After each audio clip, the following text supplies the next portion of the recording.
Electoral bonds, the end of democracy. It deals with transparency in political funding. India is the world's largest democracy.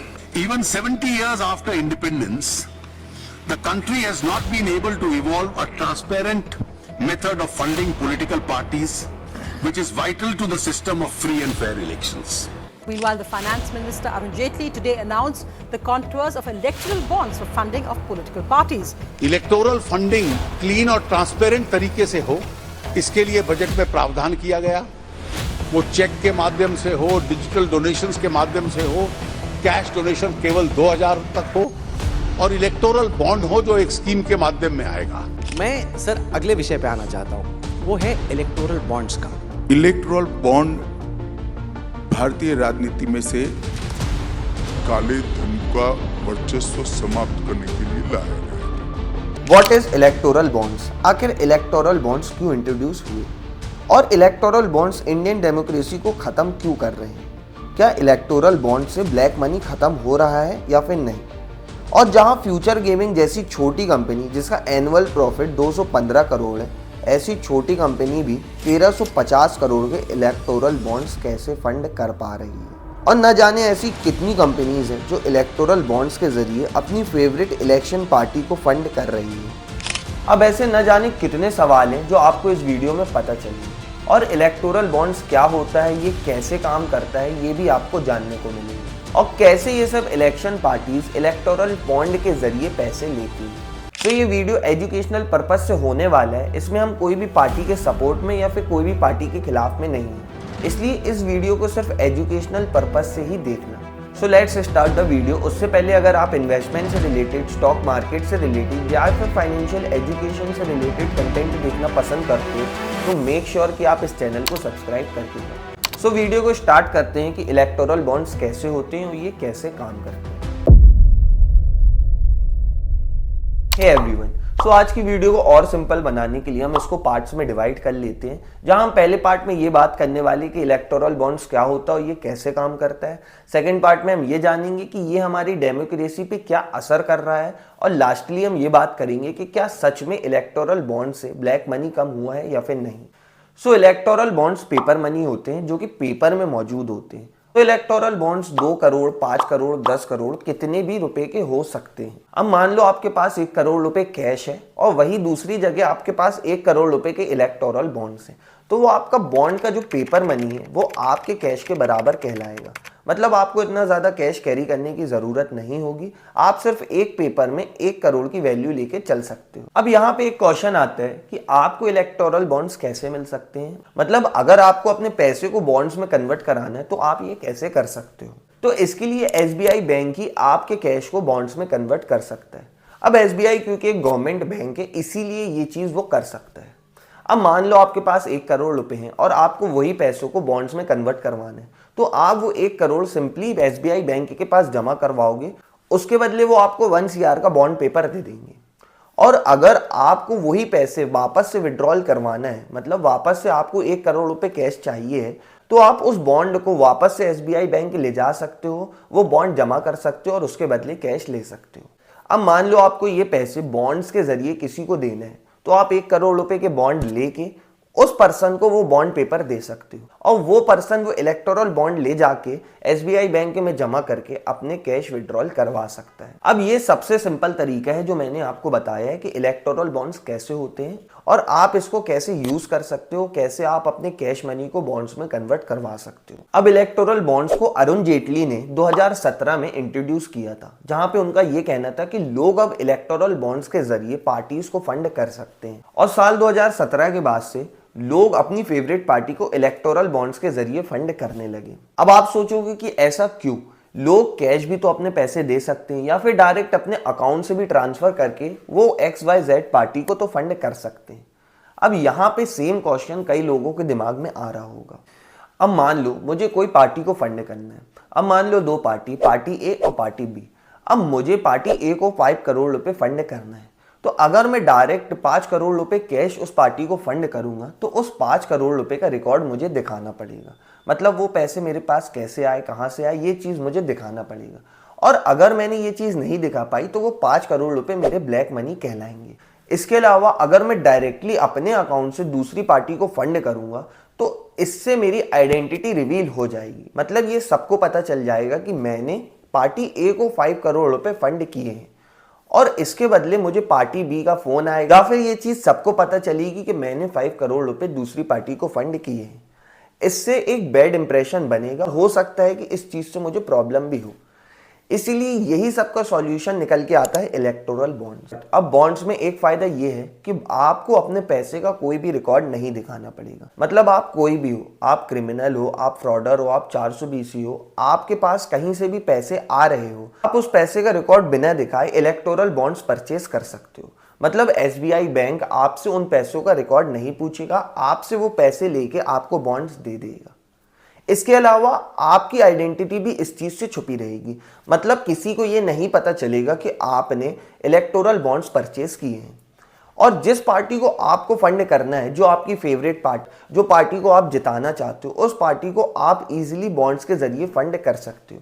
और ये चीज का पता सिर्फ उस पार्टी को ही रहेगा कि आपने उसको फंड किया है। अब जब से अरुण जेटली ने 2017 में इलेक्टोरल बॉन्ड्स को इंट्रोड्यूस किया है, उसके बाद से बड़े बड़े बिजनेसमैन, बड़े बड़े लोग अपनी फेवरेट पार्टी को इलेक्टोरल बॉन्ड्स के जरिए फंड करते हैं। अब आप ये सोचोगे कि ये बड़े बड़े बिजनेसमैन, बड़े बड़े लोग अपनी फेवरेट पार्टी को क्यों फंड कर रहे हैं, ऐसी क्या जरूरत पड़ रही है, ऐसी क्या सिचुएशन आ रही है कि इनको पार्टीज को फंड करना पड़ रहा है। तो इसका सिंपल आंसर है क्विड प्रो क्यो। इसका मतलब है अगर आप कुछ लोगे तो उसके बदले में आपको कुछ देना भी पड़ेगा। अब ये सब फंड करके वो पॉलिटिशियन उन बिजनेसमैन को बड़े बड़े प्रोजेक्ट्स दे देते हैं, या फिर उन बिजनेसमैन के ऊपर या फिर उन बिजनेसेस के ऊपर अगर कोई लीगल एक्शन लिया गया है तो फिर उन सभी केसेस को उन पॉलिटिशियंस के जरिए बंद करवा दिया जाता है। मतलब अगर कोई बिजनेसमैन कोई पार्टी को फंड कर तो आगे चल के उस बिजनेसमैन को इस चीज से प्रॉफिट होगा, इसीलिए वो पार्टीज को फंड करते हैं। अब इसके कई सारे एग्जाम्पल्स हैं जो हो चुके हैं, जो रियल है। लेकिन अब ये एक फाइनेंस चैनल है, ये कोई सोशल एक्टिविस्ट चैनल नहीं है जो मैं दूसरे टॉपिक में चले जाऊं। इसीलिए मैं आपको सिर्फ इन सब चीजों का बेसिक्स बता रहा हूं कि ये सब चीजें क्यों की जाती है। चलो अच्छा, थोड़ा और आपको इस बारे में बता देता हूं। अब जो कंपनीज ने इलेक्टोरल बॉन्ड्स परचेज किए पार्टीज को फंड करने के लिए, हम उन सब कंपनीज की बात कर लेते हैं। अब सबसे पहले लिस्ट में आती है future gaming hotel private limited. अब ये कंपनी ने टोटल 13,068 करोड़ के इलेक्टोरल बॉन्ड्स परचेज किए हैं पार्टी को फंड करने के लिए। अब आप ये सोचोगे कि इस कंपनी का अच्छा खासा प्रॉफिट होगा, जब तो ये 1300 समथिंग का इलेक्टोरल बॉन्ड्स परचेज करके पार्टी को फंड कर रही है। लेकिन मैं आपको इसका एनुअल प्रॉफिट अगर बताऊं तो इस कंपनी का एनुअल प्रॉफिट सिर्फ और सिर्फ 215 करोड़ रुपए है। मतलब ये अपने प्रॉफिट से 613%, 635% एक्स्ट्रा पैसा इलेक्टोरल बॉन्ड्स के जरिए पार्टी को फंड कर रही है। अब अगर हम थोड़ा सा और इस कंपनी के बैकग्राउंड की बात करें तो इस कंपनी के फाउंडर है सैंटियागो मार्टिन।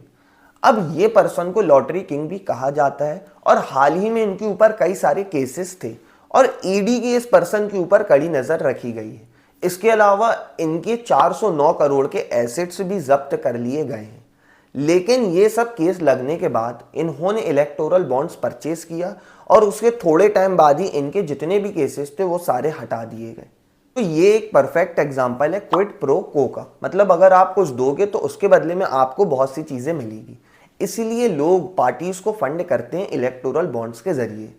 अब इस चीज से आप खुद समझ गए होंगे कि पैसा कौन सी पार्टी को फंड किया गया है और क्यों किया गया। अब ऐसे न जाने कितनी कंपनीज है जिनके ऊपर कई सारे केसेस चल रहे हैं या फिर उनको फ्यूचर में अच्छे कोई प्रोजेक्ट मिलने वाले हैं। अब इसमें कई सारी ऐसी कंपनीज है जिनका एनुअल प्रॉफिट भी बहुत कम है, लेकिन उसके बाद भी वो दुगना या फिर तिगना इलेक्टोरल बॉन्ड्स के जरिए पैसा फंड करने को तैयार है। अब मैं उन सभी कंपनीज के लिस्ट नीचे मेंशन कर दूंगा, आप पॉज करके वीडियो को उन सभी कंपनीज के बारे में जान सकते हो कि कौन सी कंपनी ने कितने के इलेक्टोरल बॉन्ड्स परचेज किए। अब यही सब चीजों की वजह से आज हमारी डेमोक्रेसी में काफी ज्यादा असर पड़ रहा है, क्योंकि ये सब चीजों का कोई भी रिकॉर्ड नहीं है। कोई भी पर्सन XYZ कोई भी पर्सन हो वो इलेक्टोरल बॉन्ड्स परचेज कर सकता है। उसका पैसा कहाँ से आ रहा है, कहाँ जा रहा है, ये कोई पूछने वाला नहीं है।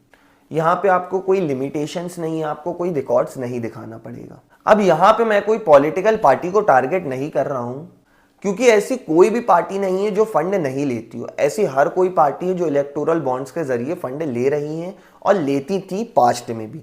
इसलिए मैं कोई पर्टिकुलर पार्टी को टारगेट नहीं कर रहा हूँ, ना ही कोई पार्टी को सपोर्ट कर रहा हूँ। मैं सिर्फ बेसिक्स नॉलेज बता रहा हूँ जो आपको जानना बहुत ज़रूरी है कि कैसे ये सब चीज़ें हमारी डेमोक्रेसी में असर कर रही है। अब यहाँ पे आपके दिमाग में एक और क्वेश्चन आ रहा होगा कि मैंने तो अपनी वीडियो में बोला था कि इलेक्टोरल बॉन्ड्स परचेस करने के बाद आपकी आइडेंटिटी छुपी रहती, मतलब आपकी आइडेंटिटी किसी को नहीं पता चलेगा कि आपने कितने पैसे कौन सी पार्टी को फंड किए हैं।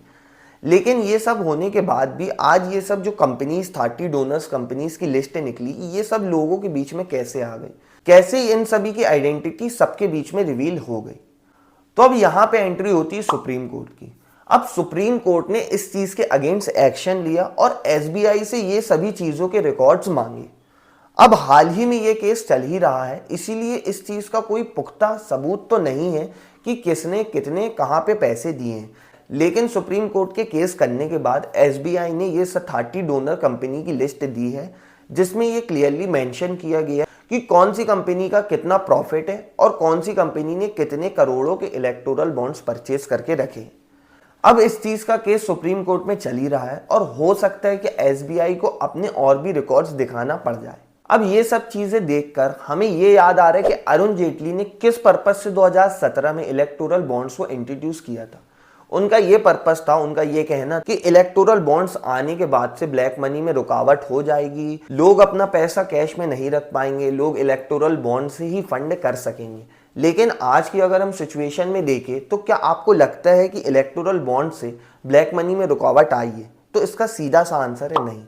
इसके अलावा और उल्टा ही हो चुका है कि इलेक्टोरल बॉन्ड्स आने के बाद से लोग अपनी आइडेंटिटी छुपा के, लोग अपने ब्लैक मनी को बिना किसी रिकॉर्ड के, बिना किसी चीज़ के दिखा के इलेक्टोरल बॉन्ड्स में कन्वर्ट कर सकते हैं और ये इलेक्टोरल बॉन्ड्स को ईजिली पार्टी में फंड कर सकते हैं।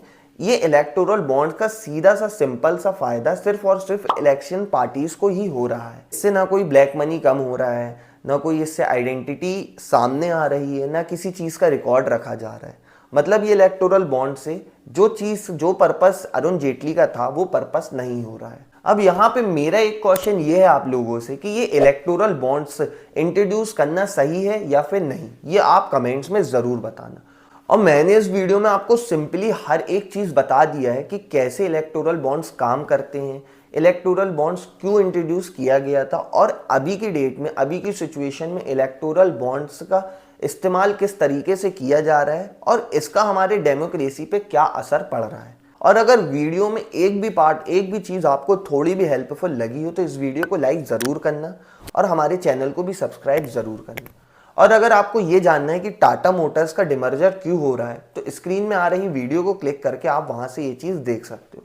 So that's all in this video. Please drop a like if you find this video helpful and dislike it if there was any mistake. So bye bye and have a great life.